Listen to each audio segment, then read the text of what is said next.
যদি কখনো আপনার ঘরের সমস্যার সমাধানের জন্য বাইরের মানুষের তৃতীয় ব্যক্তির প্রয়োজন হয়, তখন বুঝে নেবেন আপনার পরিবারটা আর আপনার কন্ট্রোলে নেই। সাপ আর গাছের রং এক হওয়ার কারণে যেমন পাখিটা প্রতিনিয়ত ধোঁকা খেতে থাকে, তেমনি অমানুষগুলো মানুষের মতো দেখতে হওয়ার কারণে ভালো মানুষগুলো ধোঁকা খাচ্ছে। কাউকে এতটা কাছে আসতে দিও না।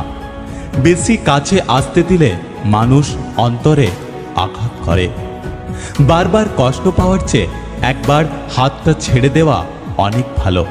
কারণ যার কাছে তোমার মূল্য নেই, সে কখনোই তোমাকে ভালোবাসতে পারে না। সত্যের একটাই ইচ্ছে, তাকে যেন সবাই জানে। আর মিথ্যের একটাই ভয়, তাকে যেন কেউ জানতে না পারে। একটা বাস্তব জীবনের কাহিনী। একটি ঘরে 4টি মোমবাতি জ্বলছিল। প্রথম মোমবাতি বলল, আমি শান্তি, বেশিক্ষণ থাকি না। এই বলে মোমবাতিটি নিভে গেল।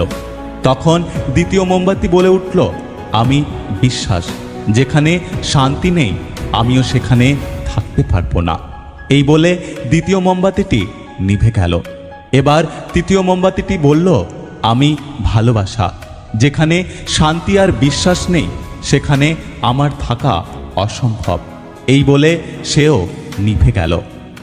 এবার একটি বাচ্চা ছেলে ঘরে প্রবেশ করল।